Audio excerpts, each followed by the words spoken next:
Yo, what's going on, guys? So today I went out to the gun range with a colleague of mine, and I took a few different firearms. I took my Glock 45 that I have running a ghost ring sight. I also took. Well, I can show you guys. Hang on a second. I'll pull these down here. So we went out to the range, and we took the Glock 45. It's clear, okay. And this is running the old ghost ring sight that I had on the Glock 26 originally. So this is the Glock 45 right here. Set that down. And then I wanted to see how the Glock 26 ran with the dovetail optic mount. So on my Glock 26, go ahead and clear this. Clear. Okay. On this Glock 26, I do not have a milled slide.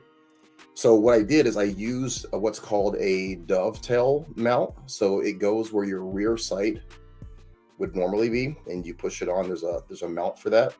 The mount is actually really sick, and I love how stable it is. If you guys ever run normal Glock MOS mounts, depending on if you have the metal mount or the plastic one, there can be some issues in terms of its stability. So this is the Glock 26 running the X grip on a Glock 19 magazine. So giving you this configuration, okay? So I ran this bad boy, try to get that zeroed in. But while we were there, I also utilized a gun that you guys have seen in a couple different videos. This is my old Glock 17. This is my old duty pistol. Okay, it is clear. Show you guys there. Okay, nothing in this magazine. It's hard to get the camera to see everything right there. Okay, that magazine is clear as well. So this Glock 17 is my old duty pistol. The story behind this is that I had purchased a kind of an aftermarket slide for it, and when I got it, the slide was actually bent where the ejection port is, and so it was unusable.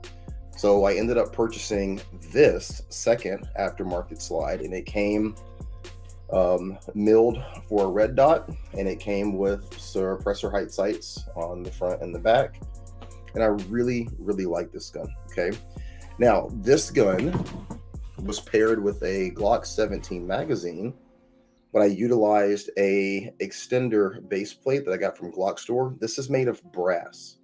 So this base plate, it's very heavy. Sorry, this base plate is very heavy. So anyway, my point is that unexpectedly, after having this gun for 3 years, having the slide that was an aftermarket slide that has suppressor height sights on it rather, and then utilizing this base plate that I originally bought just because I thought it was cool, this entire firearm has now become an unintended masterpiece. Now, we can debate on whether or not you think it looks cool or not, or if you like the aesthetics.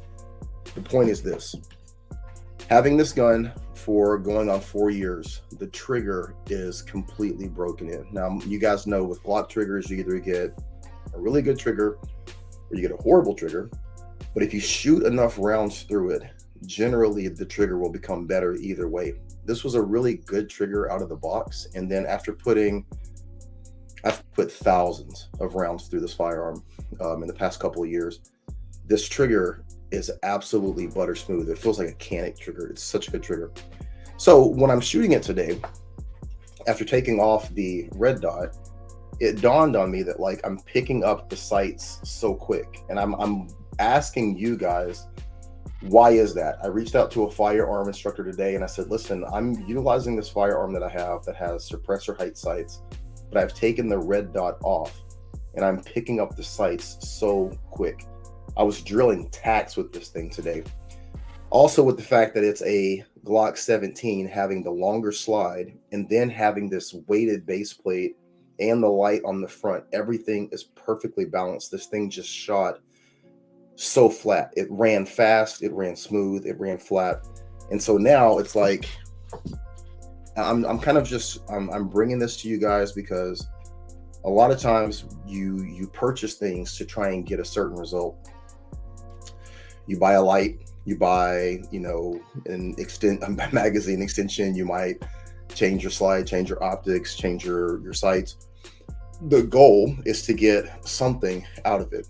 This gun kind of unintentionally became this, like this light that's on here. I got this light because I had a TLR1 and I needed to put it on my other gun. So this happens to be a light that I was running on a training pistol. So I just threw it on here, because I utilize this for, for like my bedside gun if I need it. But this light is perfectly balanced with this magazine extension. And so I just wanted to come on and just say that sometimes, like when you have a lot of stuff, you have a lot of junk, and you put it together for whatever purpose, sometimes unintentionally, you end up having something that is it's just great. This thing just ended up being an absolutely great shooter. And so now I'm like rethinking everything. Like, do I carry this thing as my duty pistol? Because I'm so accurate with it. I'm so confident with it. I'm so comfortable with it. But I guess the moral of the story tonight is just that you go through your time in the two-way space or the security space, and you accumulate all these different things.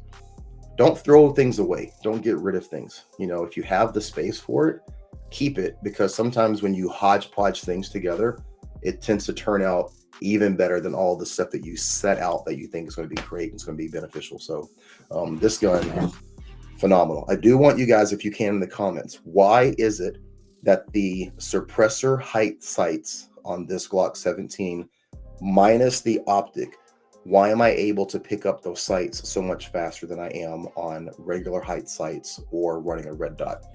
I'd love your opinion. Okay. All right. You guys be great.